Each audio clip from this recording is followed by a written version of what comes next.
할렐루야. 아멘. 오늘은 우리에게 주신 말씀 요한복음 14장 27절의 말씀을 가지고 예수님은 우리에게 평안을 주십니다 라고 하는 제목의 말씀으로 함께 은혜를 좀 나누겠습니다.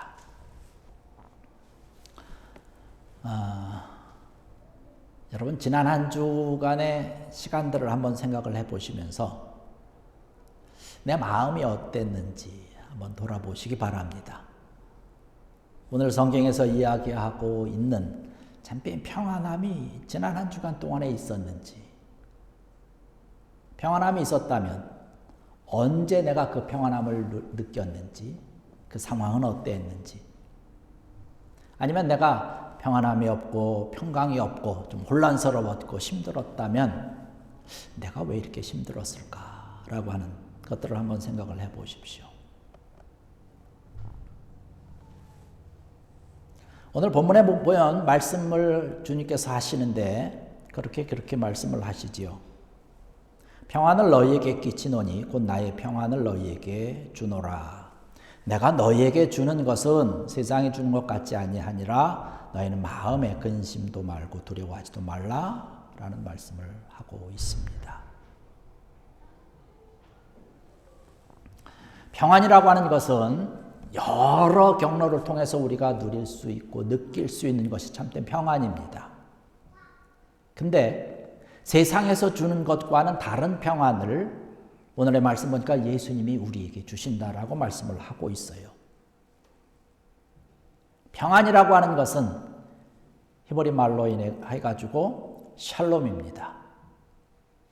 우리 교회 안에서 또 많이 사용하게 되는 단어죠. 샬롬이라는 것. 이 샬롬이라고 하는 것은 그냥 세상에서 이야기하는 어떤 평안에 대한 이야기를 하는 그 정도의 이야기를 하는 것이 아니죠. 여기서 이야기하고 있는 샬롬이라고 하는 것, 예수님께서 오늘 이 말씀하고 있는 평안이라고 하는 것은 아주 영원한 평안을 얘기하고 세상에 있는 평안과는 차원이 다른 그런 차원을 이야기하고 있는 것입니다. 여러분, 세상이 주는 것은 잠시 동안 우리가 평안할 수 있고 기쁨이 있고 그 평안으로 인해서 우리의 마음이 평온해질 수 있습니다. 그러나 그 조건이 사라지고 나면 평안함이 없어요. 그런데 예수님께서 우리에게 주시는, 하늘에서 우리에게 내려오는 그런 참된 평강이라고 하는 것은 우리의 상황과 우리의 여건과 조건이 어떠하든지 그 평강과 평안함이, 그로 인해서 우리에게 있는 담대함이라고 하는 것은 지속된다는 것이죠. 우리가 아까 찬양을 했던 것처럼 주님께서 우리에게 주신 평강이라고 하는 것, 이 평안이라고 하는 것은 그 누구도 빼앗아갈 수 없다는 것이에요. 세상에서 아무리 흉흉한 그러한 소문과 그러한 일들이 나에게 닥친다 할지라도 주님께서 우리에게 주신 참된 평강이라고 하는 것은 여러 가지 조건과 여러 가지 상황과 이런 것 상관없이 누리는 것입니다. 오늘의 말씀을 통해서 여러분의 삶이 어떠한 삶을 이제까지 살아오셨는지, 때로는 어려움과 힘든 일들 가운데, 때로는 고난 가운데, 때로는 앞에 일어날 일에 대한 불안함 때문에 근심 걱정이 있다면 이런 것들이 다 사라지고 주님께서 주시는 참된 평안함이 여러분의 마음을 가득 채우고 그로 인해서 참된 기쁨과 또 소망과 담대함이 넘쳐나는 여러분 되기를 주의 이름으로 간절히 축원합니다. 우리가 살다 보면 여러 가지 염려가 있지요. 근심이 있고 걱정이 있습니다. 이것은 믿는 사람이든 믿지 아니하는 사람이든 사실은 똑같이 오는 것이에요. 우리가 살아가는 환경이라고 하는 것은 똑같기 때문에 그렇습니다. 그러나 믿는 사람과 믿지 아니하는 사람들과 차이점은 뭐냐면 그 여러 가지 환난과 고난과 고통과 이런 것을 대하는 내 마음이 또 내 믿음이 다르기 때문에 누리는 평강과 평안이라고 하는 것은 참 다르다는 것이죠. 그러면 세상의 사람들이 누리고 있는 또 이야기하고 있는 그런 참된 평강, 또 우리 믿는 사람들이, 예수님을 믿는 사람들이 누리는 평안이 왜 다를까? 말씀을 보면 가장 그 큰 이유를 어디서 이야기를 하고 있냐면, 진정한 평안을 누리기 위해서는 영혼의 병을 치료해야 된다라고 얘기를 하고 있습니다. 우리 인간은 영적인 존재죠. 그렇기 때문에 영혼을 컨트롤할 수 있는 신앙 안에서 우리가 참된 평안을 누리고 쉼을 얻을 수 있습니다. 영혼의 병이라는 게 뭘까요?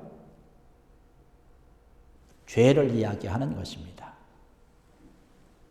죄가 내 속에 있는 한 내가 참된 평안을 누릴 수 없지요. 성경에서는 이것에 대한 이야기도 하고 있는데 그렇게 이야기를 합니다. 악한 사람은 쫓아오는 사람이 없어도 도망간다라고 얘기를 합니다. 내 속에 악함이 있기 때문에, 내가 지은 죄가 있기 때문에 그런 것이에요. 내 죄가 드러날까 봐.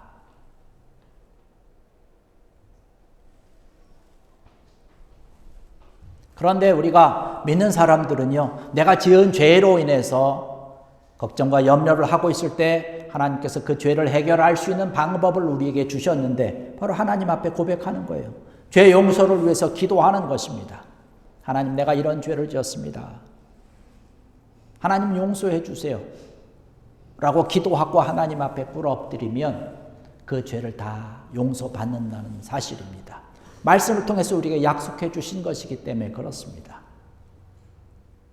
그 죄가 없을 때 우리가 하나님 앞에 마음껏 나갈 수 있는 것이죠. 그래서 우리가 예배 참석하고 우리가 찬양을 하면서 중간에 기도를 제가 요구를 합니다.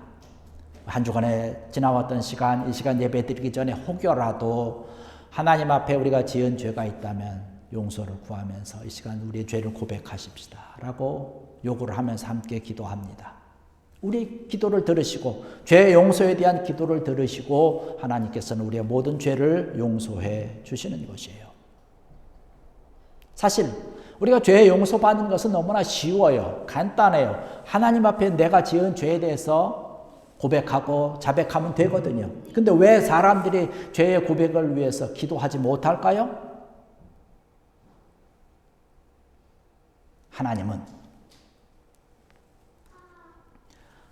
벌하시는 분으로 생각하고 있기 때문에 그렇습니다. 죄를 지으면 그 죄에 대한 대가를 반드시 받아야 돼서 벌을 내리는 하나님으로 알고 있는 것이에요. 물론 이제 내일부터 우리가 구약 성경 완독을 하면서 여러 가지 거기서 나타나는 일들에 대해서 하나님께서 하나님을 섬기지 아니하고 하나님을 믿지 아니하는 우상을 섬기는 일들에 대해서 그 죄를 범했을 때 하나님께서 때로는 벌을 내리기도 하고 힘들게 하시고 여러 가지 대가를 치르게 하시는 하나님에 대해서 등장을 합니다. 그런데 하나님께서는 벌 주시기 위한 하나님이 아니라는 사실입니다. 하나님은 용서해 주시기 위해서 끊임없이 기다리시고 우리로 하여금 그 죄 지은 것에 대해서 기도하고 용서를 바라는 기도를 하나님 앞에 드리길 원하는 우리를 찾고 있다는 사실입니다. 그래서 하나님 앞에 용서를 구하면 하나님은 우리의 죄를 다 완전히 용서해 주시는 것이에요. 심지어 성경에서는 우리의 죄를 기억조차도 안 하겠다라고 말씀을 하고 있습니다. 이 말씀에 대해서 사도 바울은 로마서 5장 1절에 그렇게 얘기를 하고 있습니다. 우리가 믿음으로 의롭다 하심을 받았으니 우리 주 예수 그리스도로 말미암아 하나님과 화평을 누리자라는 말씀을 하고 있습니다. 우리가 죄 용서를 하고 하나님의 용서를 다 받았으면 이제 하나님과 함께 화평을 누리는 자가 됐다는 이야기를 하고 있는 것이에요. 우리가 달려나와서 죄 용서를 구하고 죄의 용서를 받으면 하나님과 함께 화평을 이루게 되고 하나님과 화평을 이루게 되면 하나님께서 주시는 참된 마음의 평안함이 우리 속에 차고 넘친다는 것이죠. 여러분, 하나님께서 우리에게 주시는 이 평안함을 위해서 여러분이 가지고 있는 그런 모든 죄를 하나님 앞에 다 내려놓고 고백하고 자백할 수 있는 기도하는 여러분 되기를 주의 이름으로 간절히 부탁을 드립니다. 우리는 하나님에 의해서 창조받은 사람이기 때문에 하나님과 관계가 아름답게 관계가 이어져야 하나님께서 주시는 참된 화평을 누릴 수 있는 것이고 참된 평안함을 누릴 수 있는 것이에요. 하나님과 올바른 관계를 갖기 위해서는 하나님 앞에서 우리의 모든 죄가 없어야 되는 것이죠. 그래서 우리는 하나님 앞에 죄 용서를 구하는 것이죠. 내 모든 죄를 용서해 주시고 저를 사랑하시는 것 하나님 압니다. 그러나 나는 부족해서 내가 이런 죄도 짓고 저런 죄도 지었습니다. 용서해 주세요. 이렇게 기도하면 되는 것이죠. 이럴 때 우리가 참된 평안함을 누리게 되는 것이죠. 우리가 가지고 있는 그런 죄를 우리가 해결하지 못하면 죄에 대한 무거움이 있을 뿐만 아니라 죄로 인해서 우리가 수치감도 있게 되고요. 고민하고 걱정하고 아까 말씀을 드렸던 것처럼 뭔가 두렵다는 것이에요. 뭐 영화나 이런 데서도 보지 않습니까? 범죄한 악한 사람들이 다니다가도 눈치를 살피면서 다니잖아요. 그러면서 얼핏 보기에 경찰복이나 경찰차를 보면 무조건 도망가지만 그렇지 않고 벌써 눈치가 형사인 것 같다 그러면 어떻게 돼요? 벌써 숨고 그렇지 않습니까? 마찬가지라는 것이에요. 우리가 죄를 지었으면 우리가 하나님 앞에서 담대하지 못하다는 것이에요. 그런데 주님을 믿고 하나님을 믿고 하나님 앞에 죄 용서를 구하고 다 죄 용서함을 받은 사람들은 어떻게 삽니까? 담대하게 사는 것이에요. 이 시간에도 우리가 담대하게 하나님 앞에 나와서 예배드리는 것이지요. 하나님께서 우리의 이러한 모습을 보고 존귀한 자로 인정해 주시고 사랑스러운 자로 인정해 주시는 것이죠. 이러한 마음을 가지고 우리가 살아가는 것이기 때문에 이것이 교회 안에서뿐만 아니라 우리가 생활하면서 신앙생활하고 또 가정에서 또 어디에 가서 일을 하든지 하나님의 자녀, 하나님께서 나의 죄를 용서해 주셨다라고 하는, 더 나아가서 하나님의 백성이라고 하는 그런 담대함을 가지고 살아갈 수 있는 것이고 예수님을 닮아가기 위해서 우리가 힘쓰고 애쓰는 것이죠. 담대하게 살아갈 수 있는 것이에요. 때로는 우리 삶 가운데 어려움이 있고 힘든 일이 있어도 내가 너와 함께 하겠다라고 하는 그런 약속의 말씀을 해 주셨기 때문에 그런 것이죠. 여러분, 우리가 이 세상을 살아가면서 늘 담대합니까? 우리 환경이 어렵고 힘들지 않습니까? 우리가 불안한 세상 가운데 살고 있지 않습니까? 이러한 환경 가운데 살다 보니까 우리 마음속에 늘 불안함이 있는 것이에요. 그런데 성경의 말씀 보니까 뭐라고 얘기를 하냐면 오늘 또 말씀 보니까 뭐라고 얘기를 합니까? 근심하지 말라, 염려하지 말아라, 두려워하지 말라고 말씀합니다. 내가 너의 모든 죄를 다 용서해 줄 뿐만 아니라 내가 너와 함께하고 내가 너를 사랑한다라고 말씀을 하고 있기 때문에 그런 것이죠.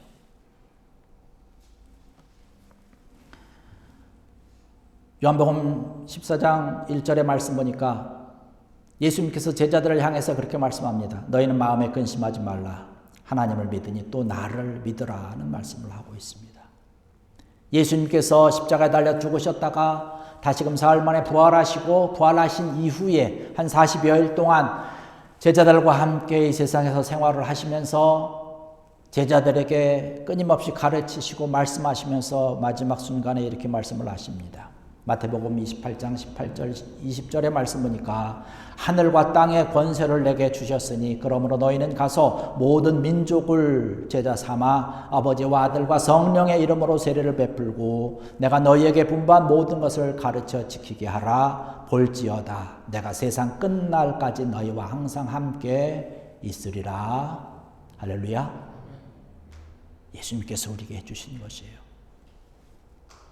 내가 너와 함께 할 것이니까 담대하게 살라는 것이에요. 담대하게 살면서 예수님을 닮아가는 그런 삶을 살라고 말씀합니다.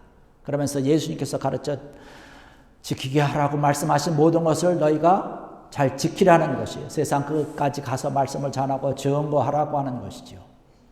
그래서 예수 믿는 사람들은 세상을 살아갈 때에 이 약속의 말씀을 가지고 담대하게 살아가는 것이에요. 말씀을 전하고 증거하는 것이지요.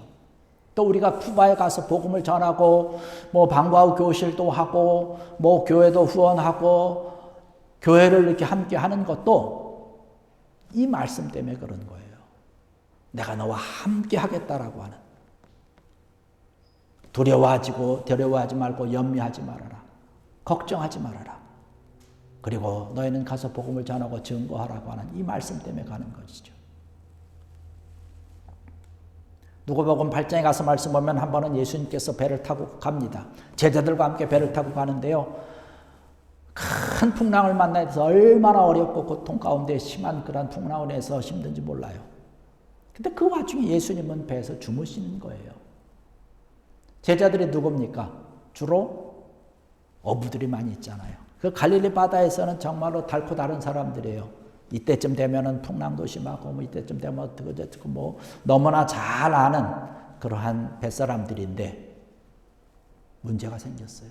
바람이 얼마나 심한지 물결이 치는데 그냥 물결이 배 안으로 들어오면서 어찌할 수가 없습니까? 없어서 그냥 겁이 나고 두려워 떨고 있었습니다.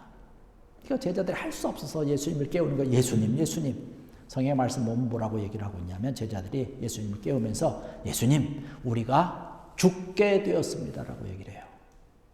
그 정도로 무섭고 두렵고 공포와 고난 가운데 심한 그런 역경 가운데 환난 가운데 있는 것이에요.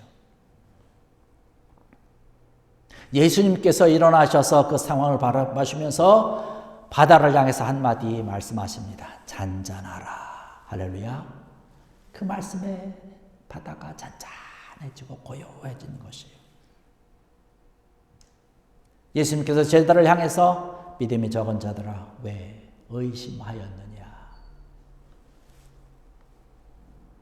여러분, 우리가 이 세상을 살아가다 보면 큰 근심과 시험과 유혹의 풍파가 슬픔의 물결들이 우리 배 안으로 엄청나게 들어오지요. 그러나 예수님이 우리와 함께 해주신다고 말씀하셨기 때문에 그 아무리 험한 풍파라 할지라도 그것을 잔잔하게 해주실 능력이 예수님에겐 있는 줄로 믿습니다. 이 약속의 말씀을 우리가 믿고 달려가는 거예요. 이사야 선지자는 이사야 41장 10절에 그렇게 말씀을 합니다. 두려워하지 말라, 내가 너와 함께함이라. 놀라지 말라, 나는 내 하나님이 됨이라. 내가 너를 굳세게 하리라. 참으로 너를 도와주리라. 참으로 나의 의로운 오른손으로 너를 붙들리라. 할렐루야. 여러분, 이러한 귀한 은혜가, 이러한 놀라운 축복과 함께하여 주시며 여러분의 삶과 생활 가운데 함께하기를 주의 이름으로 간절히 축원합니다. 좀 더 넘어가서 말씀 보면 이사야 43장에 이렇게 얘기를 합니다. 너는 두려워하지 말라. 내가 너를 구속하였고 내가 너를 지명하여 불렀나니 너는 내 것이라. 내가 물 가운데로 지날 때에 내가 너와 함께할 것이라. 강을 건널 때에 물이 너를 침몰하지 못할 것이라. 내가 불 가운데로 지날 때에 타지도 아니할 것이요 불꽃이 너를 사르지도 못하리라. 할렐루야. 우리 살아가는 그런 모든 삶과 생활 가운데서 강을 건너는 것과 같이 물결이 심한 그러한 어지럼과 혼란 가운데 우리가 살아간다 할지라도 혹은 불타는 것과 같은 그런 아주 뜨거움 가운데 우리가 처한다 할지라도 강이 침범하지 못하고 물이 우리를 침몰시키지도 못하고 불꽃이 우리를 사르지도 못하도록 지키시고 인도하신다라고 말씀을 하고 있습니다. 여러분, 이 약속의 말씀을 믿는 여러분 되기를 주의 이름으로 간절히 축원합니다. 이 말씀으로 인해서 이 약속의 말씀을 우리가 믿을 때에 우리가 참된 평안함을 누리는 것이에요. 이러한 평안함을 가지고 우리가 해야 될 게 뭔가요? 하나님께서 말씀하신 것을 지키고 따르는 것이죠. 우리의 삶의 목표가 무엇이 되어야 될까요? 우리가 어떤 마음과 어떤 심령을 가지고 살아가느냐에 따라서 우리가 우리의 모든 삶과 생활 가운데 참된 평안함을 누리면서 살아가느냐 아니냐라고 하는 것이 달려져 있는 것이죠. 세상 사람들은 어떻게 살아갑니까? 자신만을 생각하지 않습니까? 공부를 해도 자기를 위해서 뭐 돈을 벌어도 자기 자신의 만족함을 위해서 살아가는 거죠. 뭐 권력을 누려도 자기 자신을 위해서 살아가는 것이에요. 이런 것이 세상 사람들 일반적인 모습이죠. 그런데 예수님께서 우리에게 말씀하여 주시는 것은 하나님의 자녀된 저와 여러분들의 삶의 목표는 그게 아니라는 것이에요. 나 자신만을 위한 것이 아니라 우리로 하여금 다른 사람과 그들이 겪고 있는 문제에 관심을 갖도록 하셨다는 사실입니다. 상처받은 이들을 도우고 어렵고 힘든 이들을 도우고 그들과 함께 손을 내밀고 그들의 손을 붙잡아 주라고 이야기를 하고 있는 것이죠. 그럴 때 하늘에서부터 내리는 참된 평강과 평안이 우리에게 차고 넘친다는 것이에요. 이 일을 위해서 우리가 힘쓰고 애쓰는 것이죠. 우리가 쿠바를 향해서 선교하는 것도, 쿠바에 있는 그러한 우리의 모든 교회를 바라보면서 기도하는 것도, 그들을 후원하면서 함께하는 것도 우리가 큰 도움은 줬지만 그렇게 도와줌으로 함께 손을 나누면서 그들에게 힘이 되고 은혜가 되고 하나님의 살아계심을 함께 나누는 것이고, 그뿐만 아니라 더 귀한 것은 그 일을 내가 감당함으로 인해서 내 마음과 심령에 참된 평강이 있고 하나님이 주시는 기쁨의 소망이 차고 넘치는 줄로 믿습니다. 분명히 성경에 말씀하고 있지 않습니까? 너희는 세상의 빛이다라고 말씀을 하고 있어요. 빛이라고 하는 것은 자기 자신을 위해서 있는 것이 아니지 않습니까? 다른 사람을 위해서 존재하는 것이 빛이라고 하는 것이에요.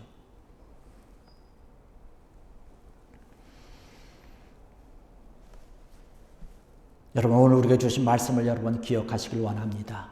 우리의 환경이 어떠하든지 우리의 여건이 어떠하든지 예수님의 나와 함께 하심을 여러분 온전히 믿으시고 그 예수님께서 우리에게 분명히 말씀하고 계시는 것이에요. 내가 너희에게 평강을 끼치노라. 평안함을 내가 주겠다라고 분명히 말씀을 하고 있습니다. 우리의 삶이 어떠하든지 하나님께서 우리와 함께 하신다라고 분명히 말씀을 하고 있습니다. 로마서 8장 28절의 말씀, 하나님을 사랑하는 자 곧 그 뜻대로 부르심을 입은 자들에게는 모든 것이 합력하여 선을 이루느니라는 말씀을 하고 있습니다. 어렵고 힘든 상황, 괴로운 상황, 내가 해결할 수 없는 일이 우리 앞에 놓여 있다 할지라도, 이러한 환난과 고난이 있다 할지라도 주님이 나와 함께 하시고 이것이 결국에 가서는 선한 것으로 바뀌어진다라고 주님께서 우리에게 약속해 주고 계시는 줄로 믿습니다. 이 약속을 믿기 때문에 우리가 평안함을 누리는 것이에요. 이 약속의 말씀을 온전히 믿고 달려갈 때 우리가 평강의 삶을 살아갈 수 있는 줄로 믿습니다. 여러분의 모든 염려, 모든 근심, 걱정, 두려움, 이 모든 것들을 하나님께 맡겨보시길 바랍니다. 하나님께 맡길 때에 하나님이 주시는 평안이 나를 지배하고 우리 앞날은 담대함으로 하나님께서 주시는, 주님께서 약속하신 그러한 소망으로 가득 찰 줄 믿습니다. 여러분, 세상이라고 하는 것은 하나님이 함께 하시고 주님이 함께 하시기 때문에 절망적인 상황은 없습니다. 그러나 소망을 잃은 사람들, 주님이 나와 함께 한다는 사실을 모르는 사람들이 소망을 잃어버리고 절망 가운데 살아가는 것이죠. 저와 여러분들은 주님이 함께 하시고 하나님이 나와 함께 하신다는 귀한 믿음을 가지고 희망 가운데 소망 가운데 살아가는 여러분들 되기를 주의 이름으로 간절히 축원합니다. 예수님께서 우리에게 참된 평안을 주시는 이 귀한 믿음으로 여러분의 삶과 걸음걸음이 날마다의 삶이 정말로 기쁨의 삶으로, 감사의 삶으로 넘쳐나기를 주의 이름으로 간절히 축원합니다. 기도하시겠습니다. 할렐루야. 아버지 하나님, 은혜와 사랑을 감사를 드립니다.